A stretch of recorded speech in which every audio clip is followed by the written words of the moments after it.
เมื่อยก็อดเอาติ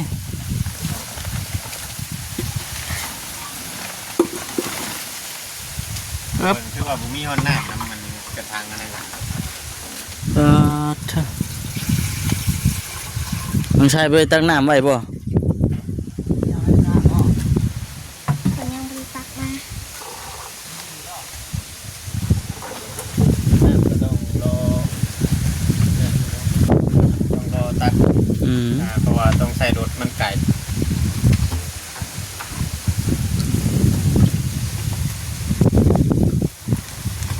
มีข่าวดีบ่สบุญมาหาน้องตุกมัน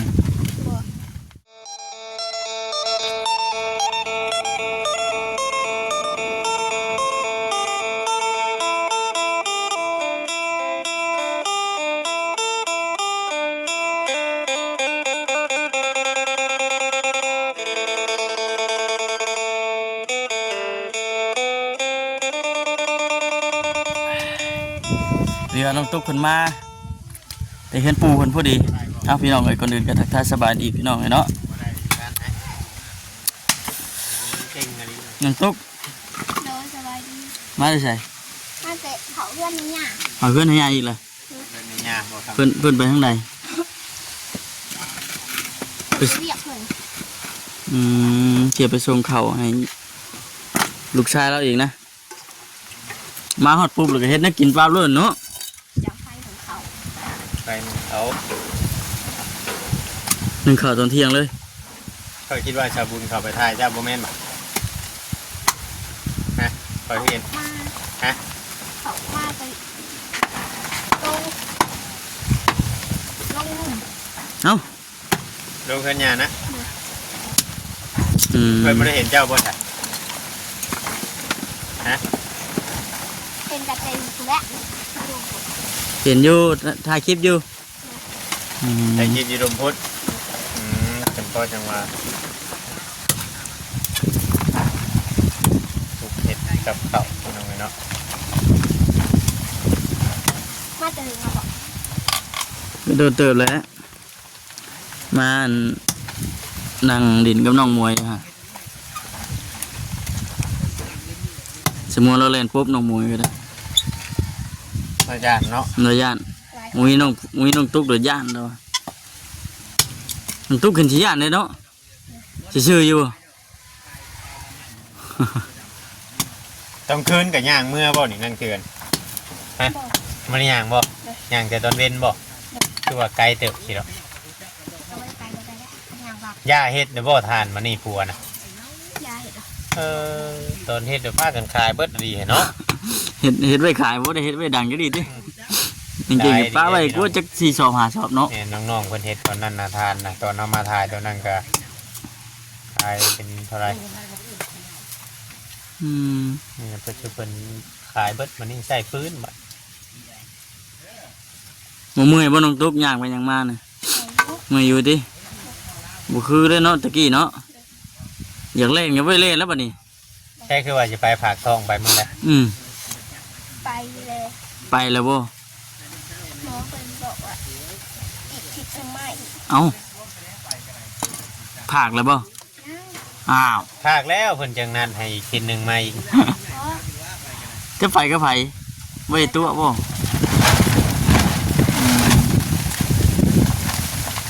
ไปครับผัวเจ้ามันบ่ครับบ่เซนบ่ ไป3 คนปู่พร้อม ผักไม่หวานเลย ทางไม้แบบไร เมื่อนั้นน่ะไปช่วยแล้วนะ11 มื้อ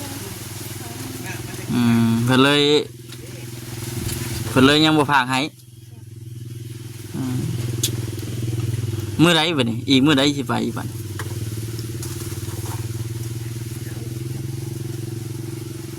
เมื่อสวนนี่วันสิพาไปอีก ผัวปลูกอ้อยเบิดสวนนี่สิพาไปไปบรรณาพอดีออกเลยน้องตุ๊กเนาะไปบรรณาพอดีออกคลอดเลยแล้วบัดนี้ไป2 เทื่อ 3 เทื่อยังบ่ได้พากเด้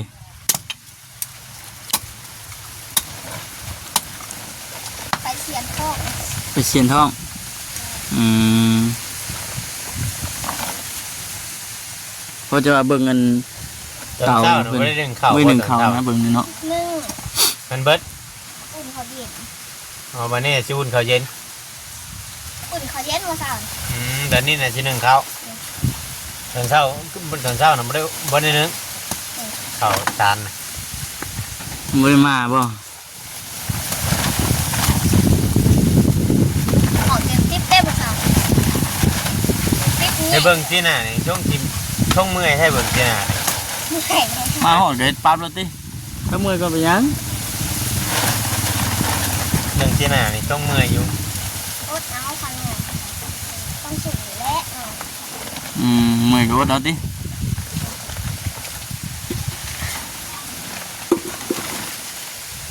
เบิ่งคือว่าบ่มีฮอนน้ำนะมันกระทางอันนั้นล่ะ เถอะมึงใช้ไปตั้งน้ำไว้บ่ คนยังบริตักมา ต้องรอตัก เพราะว่าต้องใส่รถมันไก่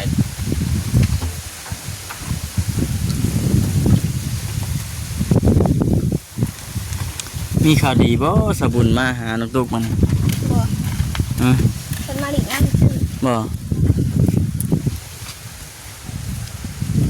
เอายังบัด เอิบโอ้ยเนาะ ย่างไก่มากิน หอยไว้แค่นั้นนี่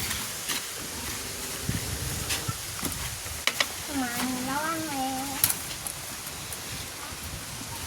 เป็นขวดเป็นมวยเป็นพี่น้องใหม่อีกแล้วบ่นี่ ยังบริใจ โอ้น้องตุก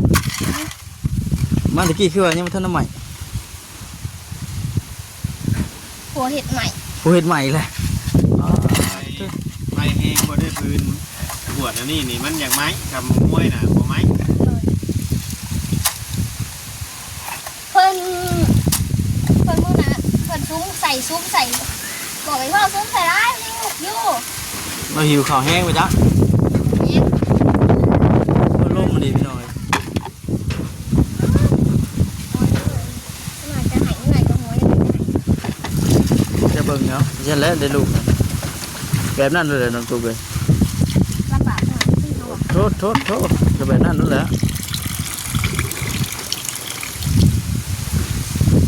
ลมเนาะ ต้มมาดิ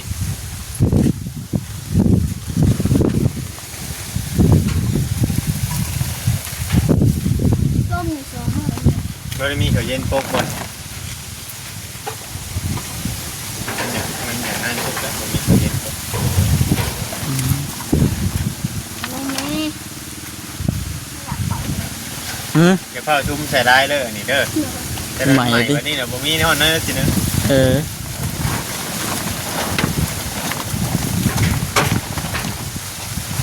ได้ยังขึ้นมาแต่เฮือนปู่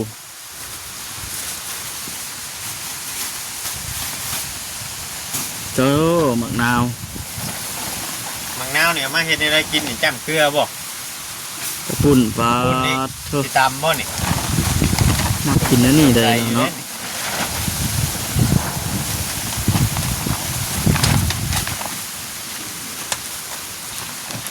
เอ้า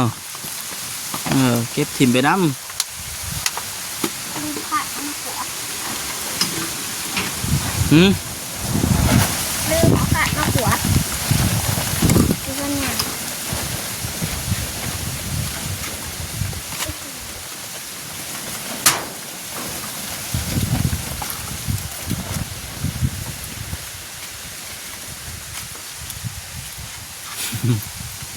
เมื่อย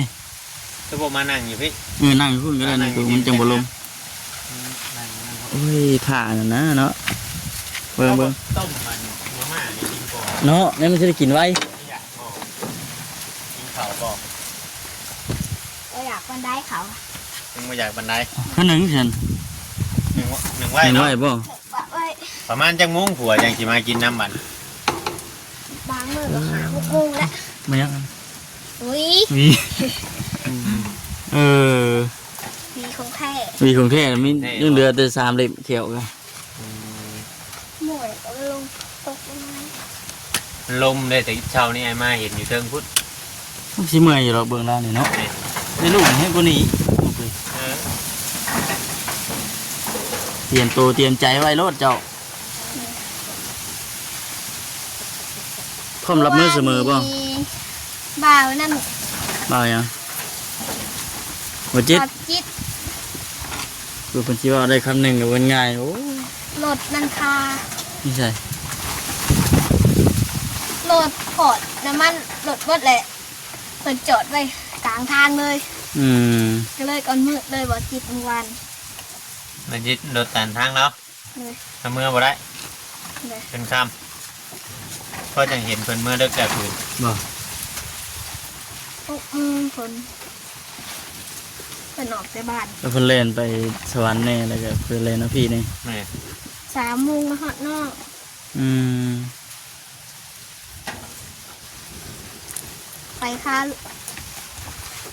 รถนั่นอีกวัน อืม ก็เลยก่อน6 โมงคุณจะได้ออกมา มานี่ทางผัวน่ะไปปลูกอ้อย เลย ประมาณจังมื้อสิเดียวเพิ่นบ่น อีก2-3 มื้อ อีก2-3มื้อ สอ แล้ ง ว สามมื้อ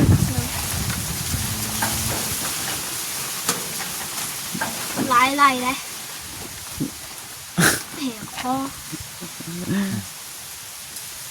เงินยังอยู่บ่น้ำผัว ยัง ยังอยู่ให้ผัวถือผัวไปเรียน เงินนายผัวเป็นคนถือ เงินในผัวเป็นคนถือ เป็นหยังเจ้าคือบ่ถือ เนาะฮะ ก็ยันโจร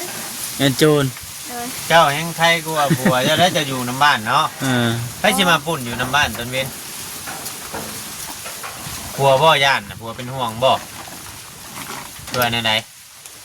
ผัวว่าย่านโจร เลย เด้อเราเป็นสิเป็นคนถือ เลย อืม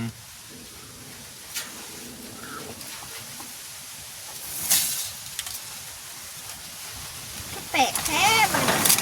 แปลกเนี่ยไหน มาหลายคน ฮะ มาหลายค เอ้าน มาเยี่ยมมายามมีแล้วเป็นได้มาหลายคน ม้วน ม่วนบ่เออ เกี่ยวย่านนะเพราะเราจะเอาเงินในผัวเราถือได้ เพราะย่านมาหลายคนเยอะจักบ่บ่นำตุก แม่น เออ หาตัวไก่ว่ะ เอามาแต่ทางไหนอีกไก่ ไก่ลูกแม่ อืม เฮ้ยสนุกขัดแค่เรื่องของ เบิ่งเยอะกว่าค เป็นหยัง ำยังใหม่กว่าเก่าแล้วบ่ได้เรื่องแค่ไหนฮะ บ่ได้กินจับดิ ยังไม่ได้กินแค่ไหน เออมันตุกเพิ่นเพิ่นมาแตนเผาเฮือนให้ปู่กับย่าเพิ่น2มื้อแล้วพี่น้องเนาะเมื่อวานนี่ก็เมื่อเผา มื้อนี้ก็เมื่อเผาอืมเป็นเพิ่นเล่นเรื่องเงินใบยุ่งยากจะบ่ดูไว้ใจบ่แม่นดอกเนาะให้เพิ่นเล่นเวียกเพิ่นอะไรเนาะ ทางนึงทุกนี่ยังบ่จักหยังนะเพิ่นไป ยังมีเงินจักจังนะ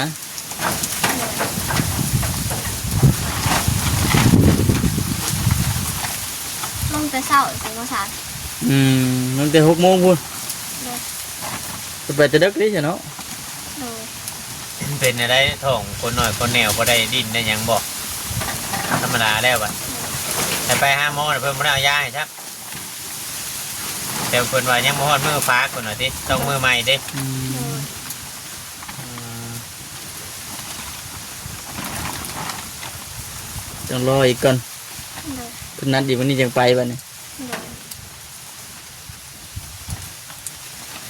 มื้อวันที่ใดก็เพิ่นนั้น ทิศหนานอนกับบูแล้ววันที่อ่ะ เพิ่นบอกว่าอาทิตย์หน้า เลย อาทิตย์หน้าก็เจ้าต้องเริ่มไปวันจันทร์แน่เนาะ อืม บ่แม่นว่าสิไปวันอาทิตย์เด้ อืม วันจันทร์ สิไปผ่าสิใช้บ่งคลินิกหม่องเก่านี่บ่ จันทร์นี้ ใครพาเจ้าไปมื้อนั้น ปู่ ปู่เจ้า เออ กับผัวเจ้า เลย อืม ยางหลัดมาได้นี่หมอกมันหยาบเป็นเสือ อืม ยางลัดทางแล่นทางป่านี่ เลยมันหยาลายก็ลาย อืม ฉันได้ผัวเจ้าจังใหม่ถือเงินในยางลัดไปทุกที่เนาะ ไปน้ำปลาน้ำดอน ทา ดิ งมีเบอร์ ย่างลัดมันป่า มันไกลกว่าทางเอาไง ไปน้ำปลาน้ำดอนมา ระวังไหนไปเต้เครือเต้อย่างล่มอันตรายเลยน้องตุ๊กเอ้ยมันบ่คืออันเจ้าอยู่ผู้เดียวได้ชงคนแน่มเจ้าเนาะ แม่นั่นแหละบ่คือได้ผู้หนึ่งผู้เดียว ขวบไม่ขวบยังเครือนี่เพิ่นให้ระวังคนทองขวบไม่ขวบเครือ ก็ไม่อย่างไรเพิ่นมวยความนะไม่อย่างวะไม่ขวงทางบ่ แม่น ไม่ขวางทางเนาะ ยังกับเพิ่น ไม่ข้ามเนาะ ไม่ดมไม่หยัง เออ พวกคน คนท้องคนถือผ้าเนี่ย นี่ ไม่ขวงทาง ไม่ร้อนไม่ขามนั่งดุกนี่เรียบร้อย บอก ไม่ย่าก็บอกอยู่แล้วว่า บอก บอกอยู่ว่ามีไม่ย่าแล้วก็ตามป้ายนะ ผู้เพิ่นอาบน้ำร้อนมาก่อนมาเห็นติ นี่ ถามเพิ่นว่าแหละเมื่อนี้บ่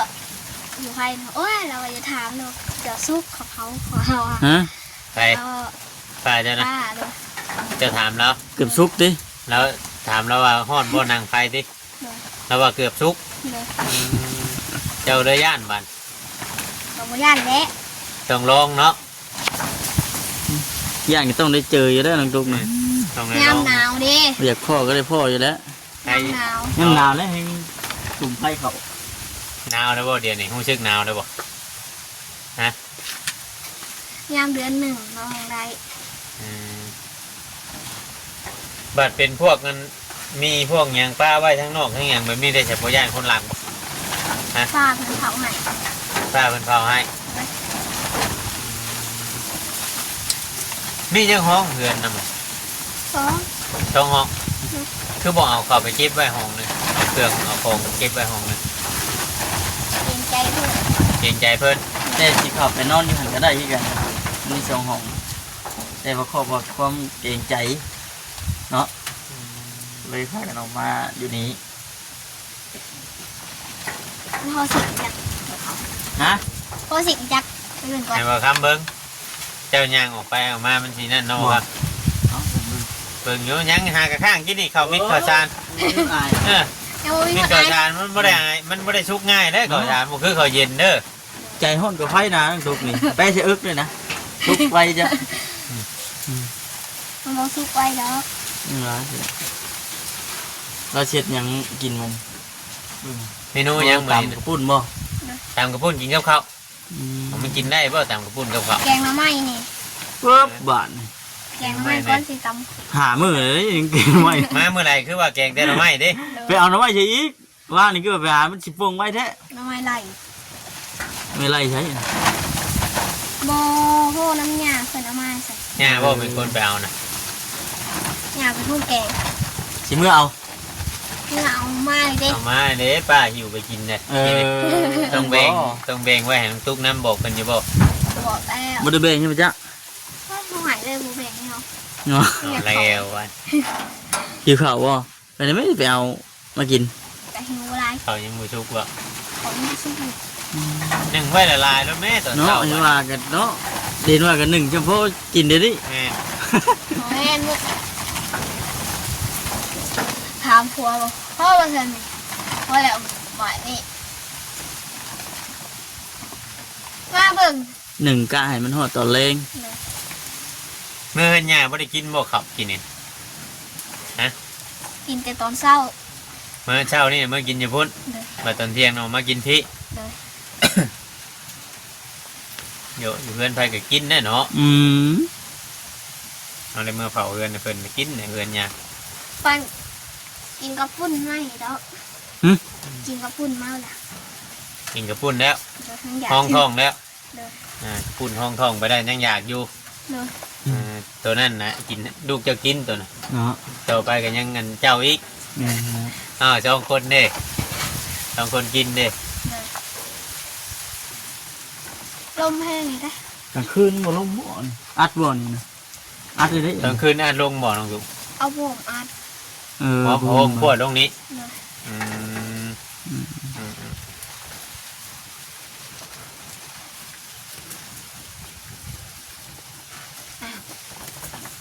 เป็นยังอ่ะนะ ไม่ไม่เสีย อืม เห็นผัวเจ้ามาไว้อัน ที่เจ้าวันบอกอึ้งมายัก บอกอย่างเลยสิ บอกย่างน้องตุ๊กบุกประตูเพิ่น มาแน่แต่งเนาะไม่อะเนาะแน่ไป งามลมแบบนี้โอ้ย เล็กน้อยนะยันหนีมือ หมอน้อยๆแล้วอยู่หันคนเดียวนะ หมอน้อยเด่นประตูได้ อืม เฮ็ดให้มือขาดพุดแล้วเลยเด็กน้อยเจ้าเคยหนีบอยู่ว่าแต่เจ้ายังน้อย เคยนิบ อืม นี่นี่ ตอนเฮ็ดเทือนนังนี่บ่ นี่นี่ นังนี่บ่ โดย อ่าพอตอนนั้นตอนเฮ็ดเทือนใหม่ๆจุ่มข่อยเข้ามาจุ่มเจ้ายังน้อยอยู่ไรตอนน่ะเนาะ อืม ตอนข่อยยุ่มน้ำให้จุ่มเจ้าซักเครื่องน้ำนี่ตะกี้น่ะยังจื้ออยู่บ่ยังไงน้อย เจออยู่บ่ดีตุ้ง จื้อแล้ว ดีทับเครื่องอีกมัน เออ พอตะกี้เขาก็เข้ามาทางนี้ด้วยเอ็นแน่ตอนนั้นช่วงเขาเจกึมเพิ่นเฮ็ดเทือนเซาน้องอ้อม แม่นนะ ตอนแต่นี่เพิ่นไปเฮ็ดเวียกเฮ็ดงานอยู่ไทยพุ่นเนาะ โดย เพื่อนเพิ่นให้คนอื่นอยู่ อ้ายเพื่อน ให้อ้ายเพิ่นอยู่ โดย อืมต่างคนต่างหาเงินพี่น้องเลยเฮ็ดเวียกเฮ็ดงาน